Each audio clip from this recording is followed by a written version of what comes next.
Assalamualaikum warahmatullahi wabarakatuh. Perkenalkan, nama saya Nur Amalia, NIM 173 dari Prodi Manajemen D. Definisi dari pengertian filsafah itu sendiri merupakan kata Arab yaitu falsafah.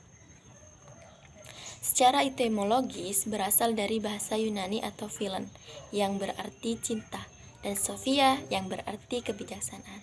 Nah, jadi filsafah secara etimologis berarti cinta dan kebijaksanaan.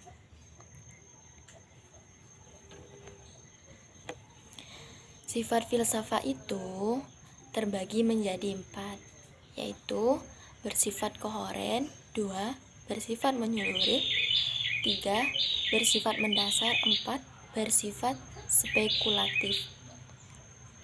Yang pertama, bersifat kohoren, artinya berhubungan satu sama lain secara runtut, tidak mengandung pernyataan yang saling bertentangan di dalamnya.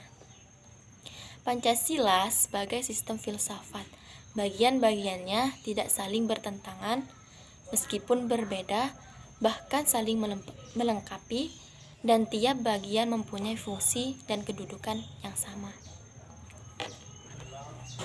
Yang kedua itu bersifat menyeluruh, artinya mencakup segala hal dan gejala yang terdapat dalam kehidupan manusia.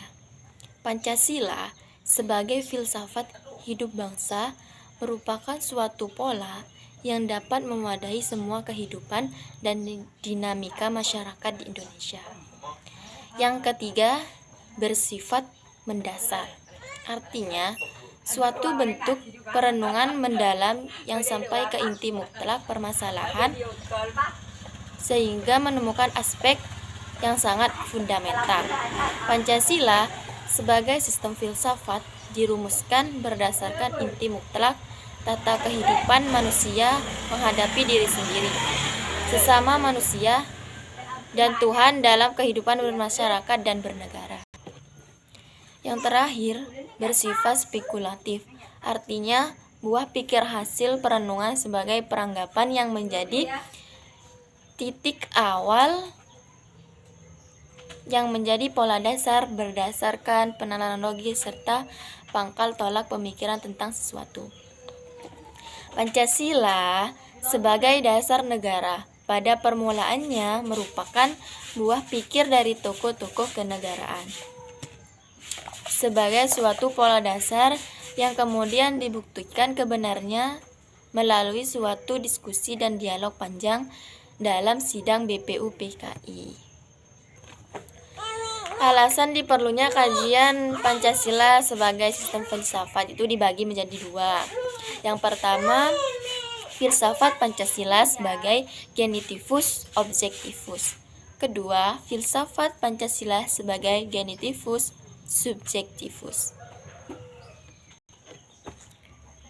Filsafat Pancasila sebagai genitivus objektivus yaitu nilai-nilai Pancasila dijadikan sebagai objek yang dicari landasan filosofisnya berdasarkan sistem-sistem dan cabang-cabang filsafat yang berkembang di barat.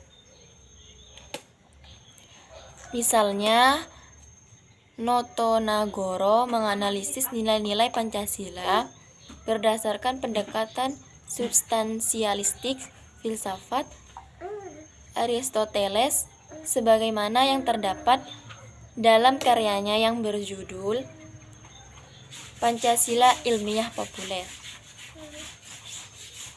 Dirjakara menyoroti nilai-nilai Pancasila dari pendekatan eksistensialisme religius sebagaimana diungkapkannya dalam tulisan yang berjudul Pancasila dan Religi.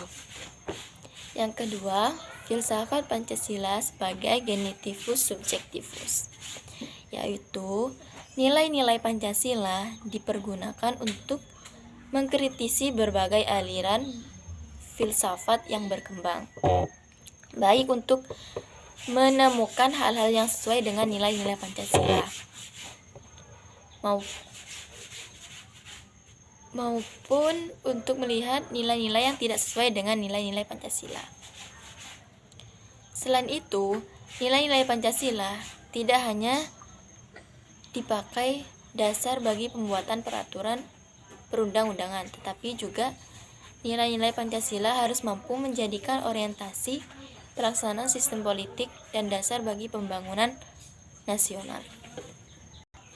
Selanjutnya, landasan filosofis itu dibagi menjadi 3. Yang pertama, landasan ontologis, yang kedua, landasan epistemologis, dan yang ketiga, landasan aksiologis.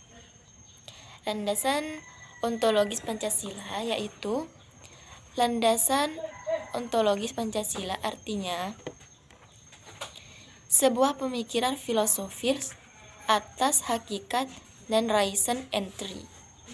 Sila-sila Pancasila sebagai dasar filosofis negara Indonesia. Ontologis membahas tentang hakikat yang paling dalam dari sesuatu yang ada, yaitu unsur yang paling umum dan bersifat abstrak. Disebut juga dengan istilah substansi. Menanya tentang proses terbentuknya prinsip-prinsip dalam sila-sila Pancasila itu dalam kehidupan.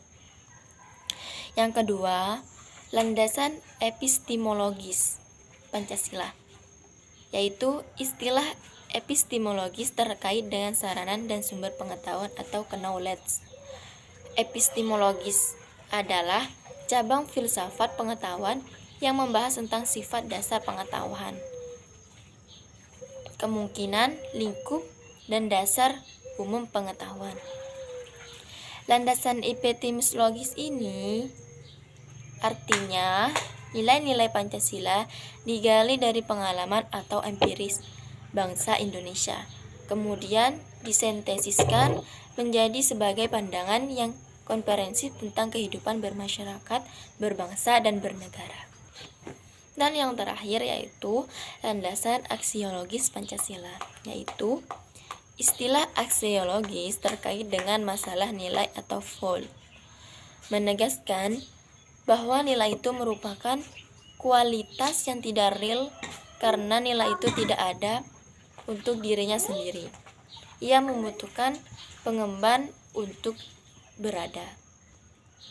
Landasan aksiologis Pancasila artinya nilai atau kualitas yang terkandung dalam sila-sila Pancasila. Yang pertama, Sila pertama mengandung kualitas monoteis, spiritual, kekudusan, dan sakral. Sila kemanusiaan mengandung nilai martabat, harga diri, kebebasan, dan tanggung jawab. Sila persatuan mengandung nilai solidaritas dan kesetiakawanan. Sila keempat mengandung nilai demokrasi, musyawarah, mufakat, dan berjiwa besar. Sila keadilan mengandung nilai kepedulian dan gotong royong. Esensi atau hakikat Pancasila sebagai sistem filsafat yaitu ada 5 bagian. Yang pertama, hakikat sila ketuhanan terletak pada keyakinan bangsa Indonesia bahwa Tuhan sebagai prinsip utama dalam kehidupan semua makhluk.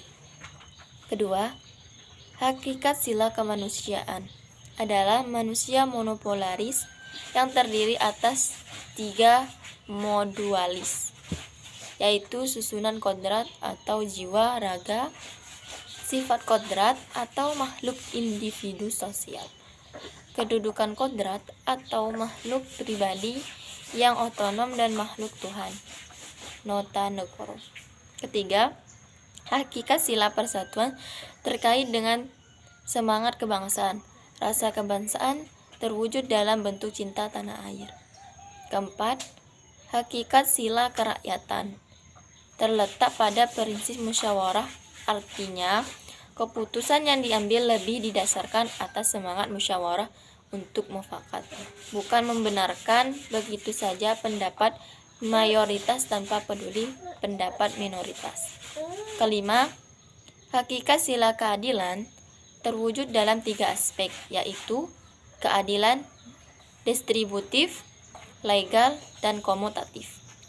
keadilan distributif ini adalah keadilan yang bersifat membagi dari negara kepada warga negara. Sedangkan keadilan legal adalah kewajiban warga negara terhadap negara atau dinamakan keadilan bertaat. Dan keadilan komutatif adalah keadilan antar warga negara, keadilan antar sesama warga negara. Selanjutnya, urgensi Pancasila, yaitu meletakkan Pancasila sebagai sistem filsafat dapat memulihkan harga diri bangsa Indonesia sebagai bangsa yang merdeka dalam politik, yuridis, dan juga merdeka dalam mengemukakan ide-ide pemikirannya untuk kemajuan bangsa, baik secara material maupun spiritual. Pancasila sebagai sistem filsafat membangun dalam pemikiran yang berakar dan nilai-nilai budaya bangsa Indonesia sendiri, sehingga mampu dalam menghadapi berbagai ideologi dunia. Pancasila sebagai sistem filsafat dapat menjadi dasar pijakan untuk menghadapi tantangan globalisasi. Pancasila sebagai sistem filsafat dapat menjadi way of life sekaligus way of thinking bangsa Indonesia untuk menjaga keseimbangan dan konsistensi antara tindakan dan pemikiran. Bahaya yang ditimbulkan kehidupan modern dewasa ini adalah ketidakseimbangan antara cara bertindak dan cara berpikir, sehingga menimbulkan kerusakan lingkungan dan mental dari suatu bangsa. Demikian dari penjelasan materi yang saya sampaikan.